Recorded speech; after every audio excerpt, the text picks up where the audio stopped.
فرمایا یاد رکھو جو بھی کوئی پتا حرکت نہیں کر سکتا، کوئی ذرہ حرکت نہیں کر سکتا، پانی کا قطرہ نہیں حرکت کر سکتا جب تک اس مالک کے کائنات کا حکم نہ ہو جائے۔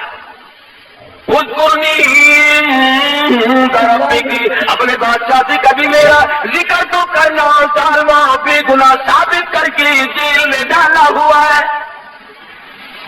جرم تیری بیوی کا، قصور عورتوں کا، جیل میں بیٹھو، عورتیں ہوا بھاگتی پھرتی ہیں، بنگلور کوٹھی اور محلوں میں دندناتی پھرتی ہیں، میں بے گناہ، میں بے قصور، میں یہاں پر بے خطا پڑا ہوا ہوں۔ اذکرنی عند ربک، اور کبھی کسی سے بات کو چلا کر میرا ذکر تو کرنا۔ تمہیں کیا پتا ہے نبی کی چھوٹی سی بات کو بھی اللہ پکڑتا ہے، نمائندہ ہے نا خدا کا۔ فرمایا میرے یوسف گھر والوں نے مارا، کنویں میں پھینک کے چلے گئے، قافلے والوں نے نکال کے ٹکوں میں بیچ دیا، عزیز مصر کی بیوی نے جال ڈالا آبرو لوٹنے کا، جیل خانے میں ڈال رکھا ہے، اور پھر عدالت بٹھائی، فیصلہ ہوا، پھر بھی جیل میں انہوں نے ڈال رکھا ہے۔ اور میرے یوسف ظالموں کے سامنے فریاد کیوں کی؟ مجھے بھی تو پتا ہے کہ آپ جیل میں ہیں، جس نے جیل میں ڈالا اپنی آبرو کو بچانے کے لیے اسی کے سامنے پھر فریاد کرتے ہیں۔ پتا چلا کہ ظالم کے سامنے فریاد کرنا بھی گناہ عظیم ہے، اور اس پر فریاد کا اثر بھی کچھ نہیں ہو سکتا۔ نبی کی خدا بند کریم، حالانکہ یہ کوئی گناہ کی بات نہیں تھی، آج ہم تو خدا جانے کتنے واسطے بنائے پھرتے ہیں، کتنے ہم نے واسطے ڈال رکھے ہیں، کتنے ہم نے طریقے بنا رکھے ہیں اللہ میاں کو بتانے کے لیے۔ اللہ میاں ناراض ہو گیا، اور میرے یوسف تم جیل میں ہو، میں عرب میں ہوں، میں دل کے رہا ہوں، ہر جگہ سے تمہاری حفاظت کر رہا ہوں، تم نے بادشاہ کو فریاد کیوں کی؟ جاؤ 8 برس تک میں تمہاری قید اور بڑھاتا۔ کسی غیر کو سجدہ نہیں کیا، کسی غیر کے سامنے دامن نہیں پھیلایا، جولی نہیں پھیلائی، صرف اتنی سی بات کہی ہے اذکرنی عند ربک، ذرا ذکر تو کرنا۔ کبھی شراب پلاتے پلوتے، اٹھتے بیٹھتے بات چلا کر کے کبھی میرا ذکر تو کر دینا۔ ہمارا یوم میرے یوسف، میں عرش پہ تیرا ہر وقت ذکر کرتا ہوں، تو اپنا ذکر ظالم کی مجلس میں کیوں کراتا ہے؟ نبی میرا ہو، پیغمبر میرا ہو، میں نے تجھے بھیجا ہے، ان کے سامنے فَأَنْسَاهُ الشَّيْطَانُ فَلَبِثَ فِي السِّجْنِ بِضْعَ سِنِينَ۔ اس ملازم کو اللہ میاں کہتے ہیں شیطان نے بلا دیا، 7 برس پھر ہو گئے جیل میں پڑے پڑے۔ عزیز مصر نے خواب دیکھا کہ 7 گائے پتلی دبلی لاغر بڑی کمزور ہے، چل بھی نہیں سکتی، اور 7 گائے بڑی موٹی فربی تکڑی ہے، اور وہ ان مریل گاؤں کو، وہ ان پتلی گائے جو ہیں ان کو کھا رہی ہیں۔ عزیز مصر نے یہ خواب دیکھا۔ محمد ابن سیرین رحمہ اللہ بہت بڑے بزرگ گزرے ہیں، خواب کی تعبیر کے بارے میں وہ بہت مشہور تھے۔ ان کے زمانے میں کسی نے خواب دیکھا کہ میں آگے کہنے لگا حضرت میں نے خواب دیکھا، خواب میں سفید سفید انڈے کھاتا ہوں۔ اچھا بیٹھ جا، اور چپکے سے ایک آدمی کو اشارہ کیا کہ پولیس والے کو بلا کے لاؤ۔ وہ سپاہی آگے انہوں نے کہا پکڑ کے لے جاؤ اسے۔ کہنے لگا حضرت یہ خوب رہی، آیا آپ پوچھنے تھا، اور ہتھکڑی مجھے لگی ہوئی آپ کے دربار سے ہتھکڑی لگ کے چل رہی ہے۔ فرمایا خواب یوں ہی نہیں دیکھا، کفن چراتا ہے مردوں کے، کفن اتارتا ہے۔ محمد ابن سیرین کے پاس ایک اور آدمی آیا اور کہنے لگا حضرت کبھی کبھی خواب کی تعبیر موسم کے اعتبار سے بھی ہوتی ہے۔ کہنے لگا جب میں نے خواب دیکھا سردی کا موسم تھا، میری چارپائی کے نیچے آگ جل رہی ہے، فرمایا کھود کے دیکھ خزانہ ملے گا۔ چنانچہ اس نے زمین کھودی تو نیچے سے سونا ملا۔ اور گرمی کے موسم میں ایک شخص نے خواب دیکھا کہ میری چارپائی کے نیچے آگ جل رہی ہے، تو محمد ابن سیرین رحمہ اللہ نے فرمایا جلدی کر بال بچہ باہر نکالنے، مکان گرنے والا ہے۔ چنانچہ اس نے نکالا تو دھڑام سے مکان گر گیا۔ امام ابو حنیفہ سبقت رحمۃ اللہ علیہ، ان کے زمانے میں ایک آدمی نے خواب دیکھا، نعوذ باللہ نعوذ باللہ، ایک آدمی نے خواب دیکھا نعوذ باللہ کہ میں قرآن کریم پہ نعوذ باللہ پیشاب کرتا، بڑا رویا، الہی میں ایسا شفیع الطلب بنوں گا، ایسا سنگدل بنوں گا، اتنا کمینہ بن جاؤں گا، میں ایسا لانتی بنوں گا کہ یہ کام بھی کرنے لگوں گا، یہ میں نے کیا دیکھا ہے۔ روئے بیچارہ، روئے بیچارہ۔ امام ابو حنیفہ کی خدمت میں حاضر ہوا رحمہ اللہ، اور زبان سے کہہ نہ سکے، روتے روتے اس کا دم نکل آ جائے، بڑی مشکل سے ذکر کیا تو امام صاحب فرمانے لگے خاموش ہو جا، رو نہ، تجھے مبارک ہو، تجھے مبارک ہو۔ پوچھا کہ اسی رات میں تو اپنی بیوی کے پاس گیا تھا؟ کہ جی ہاں۔ ہمارا پروردگار عالم آج کے نطفے سے ایک لڑکا تجھے عطا کرے گا، اور اشارہ اس طرح ہے کہ وہ قرآن کریم کا حافظ بنے گا۔ تو جو پریشان بادشاہ بیٹھا تھا، وہی ملازم جو یوسف علیہ السلام کے پاس عید کاٹ کے آیا تھا، بادشاہ کہنے لگا کیسی طبیعت ہے؟ کہ میں بڑا حیران ہوں، بہت مضطرب اور سرگردہ ہوں، بڑا پریشان ہوں، میں نے خواب دیکھا، اس کی تعبیر بتانے والا کوئی نہیں۔ کہنے لگا اوہو لو جی مدت گزر گئی، ہائے ہائے ہائے ہائے، میں جیل میں تھا نا جی، میری کوٹری میں ایک قیدی تھا، ہم نے خواب دیکھا تھا، اس نے تعبیر بتائی، رب ذوالجلال کی قسم لفظ بلفظ وہی ہوا جو اس نے بتایا تھا۔ بہترین تعبیر جاننے والا تیرے جیل خانے میں قیدی موجود ہے۔ بادشاہ پٹ پٹایا، کہنے لگا اس کا نام کیا ہے؟ انہوں نے کہا جی نام کیا بتاؤں، شکل پوچھو تو بتا نہیں سکتا، جمال پوچھو تو بیان نہیں کر سکتا، ہاں کمال پوچھو تو بتا نہیں سکتا، بہت خوبصورت آدمی ہے، جیل میں